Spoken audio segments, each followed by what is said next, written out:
Media कह रही थी कि इसको थ्रेट्स आ रहे हैं, इसको ये हो रहा है, उसको वो हो रहा है, कोई बड़ी बात नहीं, कल को गर्दन काट भी दे वो, कोई बड़ी बात नहीं है। लेकिन मैं उन दंगाइयों को उनको एक बात बता देना चाहता हूँ कि अभी हम मरे नहीं हैं, और ये जब परशुराम के वंशज हाथ में फरसा उठाएंगे ना तो बहुत बुरा होगा, क्योंकि हमने तो धरती विहीन भी करी है 21,000 बार। थोड़ा सा इतिहास पढ़ो हमारा, तो जेल हो जाएगी। लेकिन मजहब वाले जो मर्जी आएंगे और आएंगे, बोलेंगे और बोलकर चले जाएंगे, उन्हें बेल भी मिल जाएगी। मुझे इस बात से समस्या नहीं है कि उसको बेल मिल गई, वो नाबालिग है, उसने रेप में किसी को फंसाया, क्या किया क्या नहीं किया। मुझे समस्या इस बात से है कि इस देश का 110 करोड़ भारतीय जो सनातन खून दौड़ रहा है जिसके अंदर, उसमें से कितने लोगों ने अक्कू पंडित के, दक्ष चौधरी के, अन्नू चौधरी के पक्ष में आवाज उठाई, जबकि उधर पूरा उनका समाज खड़ा है। वसीम अकरम त्यागी से लेके जुबेर तक सब लोग, काबिस अजीज, नरगिस बानो, सारे लोग उसके साथ खड़े हैं लड़की के। उसको हीरोइन बनाया जा रहा है जो गौ माता को काट कर खाने की बात कर रही है, और उन लड़कों ने जिन्होंने गौ माता के सम्मान के लिए जाकर आवाज उठाई उनको दोषी बनाया जा रहा है। बीमारी हिंदुओं के अंदर है, ये सिर्फ बीमारी हिंदुओं के अंदर है कि वो गलत तो गलत बोलेंगे, और तो और ये जो सेकुलर भड़वे हैं ये तो सही को भी गलत बोल देते हैं, हमें गलत बोलते हैं कि हम आवाज उठा रहे हैं धर्म की। किसके लिए उठा रहे हैं भाई? मेरा पर्सनल कोई दुश्मन नहीं है, मेरा सरपंच से जुदा नहीं हो रहा है। मैं जो लड़ रहा हूँ इस धर्म के लिए लड़ रहा हूँ, सनातन धर्म के लिए लड़ रहा हूँ।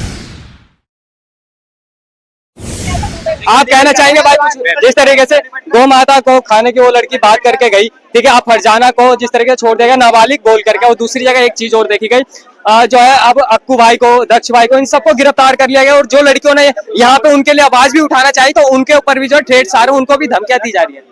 तो उस चीज को लेकर आप क्या कहेंगे?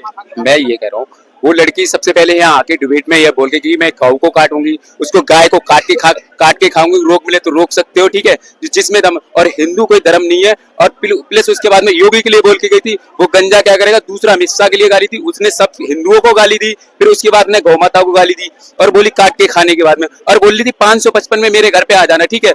उसके बाद में इतनी धमकी के और चुनौती के साथ वो बोल के गई थी। उसके बाद में वहां जाने के बाद में कुछ लोग हमारे जो बजरंग दल के लड़के हैं, गौ रक्षक लड़के हैं, वो लोग गए थे, और वहां पर जो किन्नर समाज के लोग हैं वो लोग गए थे। अगर किसी लड़के ना उसको किसी ने नहीं मारा था, जो वहां पर किन्नर गए थे, वो लेडीज तरफ से आते हैं, वो उन लोगों ने उसको थप्पड़ मारा। उसके बाद में उससे ये बोला गया था कि सॉरी मांगो, तो वो लड़की बोल रही है खुलेआम कि मैं सॉरी नहीं मांगूंगा। उसके बाद में पुलिस उसको लेके जाती है उठा के, अब पुलिस उसको बोल देती है कि नई बालक है या लड़की है, नौ बालक है, ठीक है। उसके बाद में छोड़ दिया कि इसकी शादी नहीं हुई।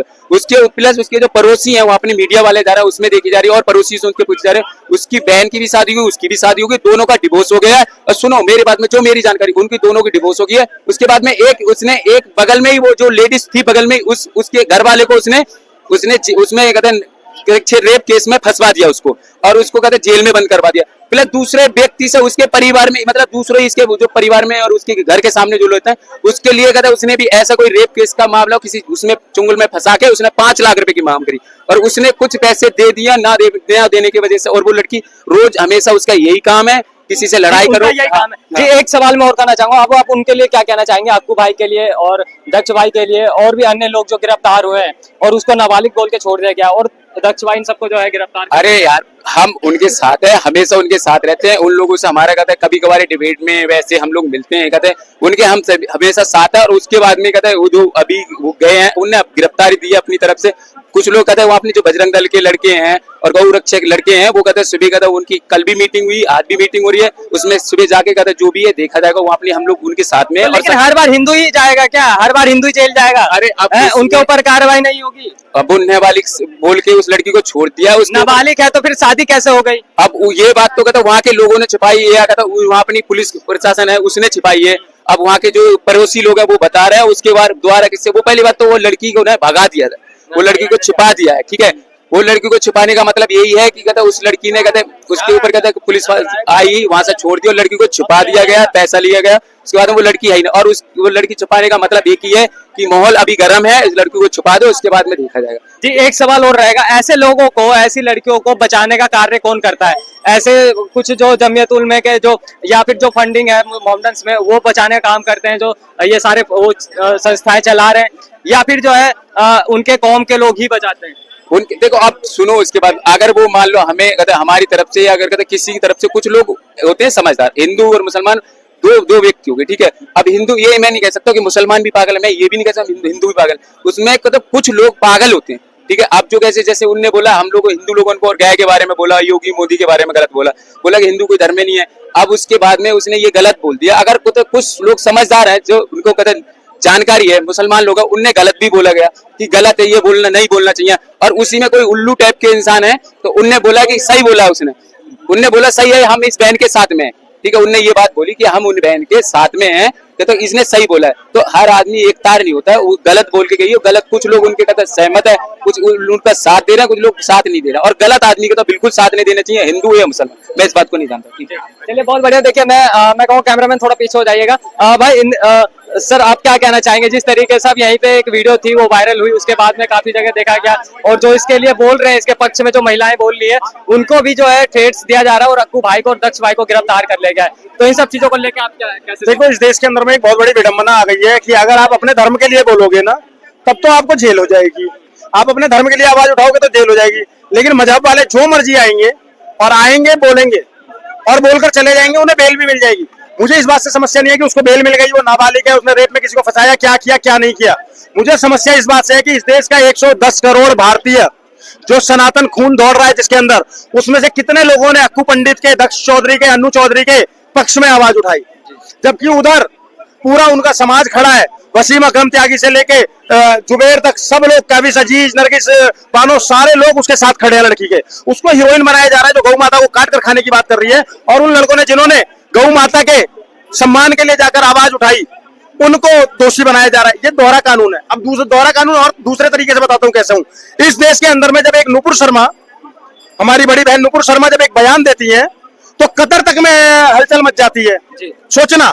और वो बयान कब देती हैं? जब एक मौलाना टीवी डिबेट में बार बार शिवलिंग का अपमान कर रहा होता है, तब वो गुस्से में वो बयान देती हैं, और उसके एवज में उनको तन से जुदा करने के लिए, और कन्हैया लाल दर्जी से लेके उमेश कोहली और प्रवीण नेतारू 3-3 हत्याएं हो जाती है इस देश के अंदर में।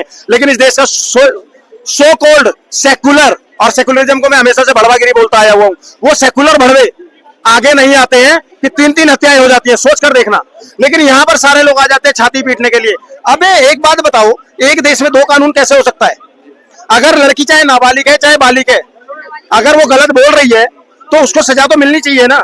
लेकिन उसके समाज के लोग उसको हीरोइन बता रहे हैं, शेरनी बता रहे हैं।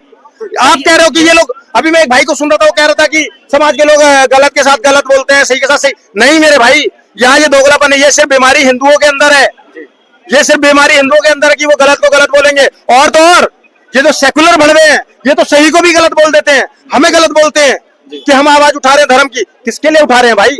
मेरा पर्सनल कोई दुश्मन नहीं है, मेरा पर्सनल कोई दुश्मन नहीं है, मेरा सर तन से जुदा नहीं हो रहा है।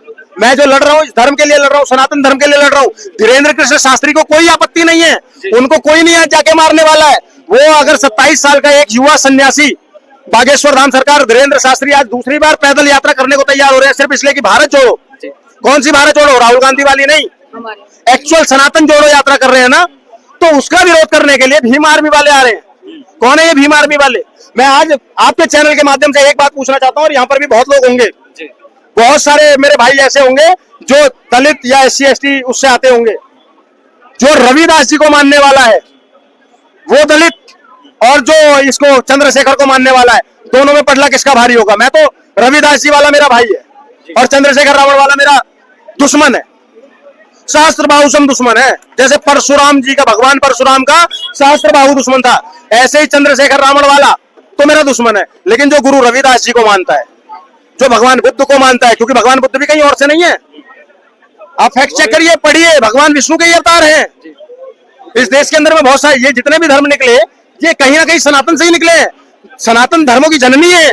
आप उस सनातन के खिलाफ जाकर और वक्तव्य देते हो, और जब सनातन के लिए कोई युवा आगे आता है तो उसको जेल मिलती है। सोच कर देखिए, और उसको ये जेल इसलिए मिलती है क्योंकि 110 करोड़ में से मुट्ठी भर जागे हुए हैं, बाकी सोए हुए हैं। अभी ये गुड़िया कह रही थी कि इसको थ्रेट्स आ रहे हैं, इसको ये हो रहा है, उसको वो हो रहा है। कोई बड़ी बात नहीं, कल को शिकरदन काट भी दे, वो कोई बड़ी बात नहीं है। लेकिन मैं उन दंगाइयों को, उनको एक बात बता देना चाहता हूँ कि अभी हम मरे नहीं है। और ये जब परशुराम के वंशज हाथ में फरसा उठाएंगे ना तो बहुत बुरा होगा, क्योंकि हमने तो धरती विहीन भी करी है 21,000 बार। थोड़ा सा इतिहास पढ़ो हमारा, उसके बाद आगे आओ। कुछ भी आकर एक बच्ची को तुम लोग टारगेट करने की कोशिश करोगे तो अभी हम मरे नहीं है, अभी हम खड़े हैं। और जब तक हम खड़े हैं, नुपुर शर्मा के लिए क्या कर लिया तुमने? डायरेक्ट बोल रहा हूँ, खड़े हैं ना, और ऐसे ही खड़े रहेंगे। तुम सिर्फ उसको मार सकते हो जिसको घात लगाकर, जैसे सुअरों का झुंड, भेड़ियों का, सुअरों का झुंड जाकर एक शेर का शिकार करने की कोशिश करती है ना, ऐसे जिस दिन आमने सामने की बात होगी ना, ऐसे फाड़ देंगे जैसे कीचक को भीम ने फाड़ दिया था। ये कवि इंद्रेश द्विवेदी बोल रहा है, समझ गए। और अपने भाई बाहर आएंगे, और जहां तक उम्मीद है कि आज ही मेरे भाई बाहर आ जाए, हम लोग लगे हुए हैं कोशिश में, और आ जाएंगे और जरूर आएंगे और शान से आएंगे, क्योंकि उन्होंने किसी का कोई वो नहीं किया है, उन्होंने सनातन की आवाज उठाई है। हम उनके साथ थे, साथ हैं और साथ रहेंगे। दक्ष चौधरी तो मेरा छोटा भाई है, अक्कू मेरा छोटा भाई है, समझ गए। तो हम इनके साथ थे, साथ हैं और साथ रहेंगे, और हम आवाज उठाते रहेंगे। ऐसे ही तुम्हें जितना करना है करते रहो, तुमसे बाल नहीं उखड़ने वाला। चलिए, बहुत बढ़िया इंद्रेश भाई। एक आखिरी सवाल करके मैं खत्म करना चाहूंगा। आप क्या कहना चाहेंगे, चाहे सर की बात सुन के? और मुझे बहुत अच्छा लगा। मैं तो चाहती हूँ कि ऐसे और लोग भी जागे, जैसे भैया जाग रखे हैं, ऐसे और लोग भी करें। और हमारे देश के लिए, अगर हमारे देश के लोग ऐसे जागने लगे ना, तो फिर तो हमको कोई दिक्कत ही नहीं है। बस यही चाहते हैं कि ऐसी। बहुत बढ़िया। और कहीं ना कहीं देखिए, इन सबने जो है एक अच्छी राय रखी है इन सब चीजों को लेकर के। आप क्या सोचते हैं इस वीडियो को लेकर के, हमें जरूर बताइएगा। जय हिंद, भारत माता की जय।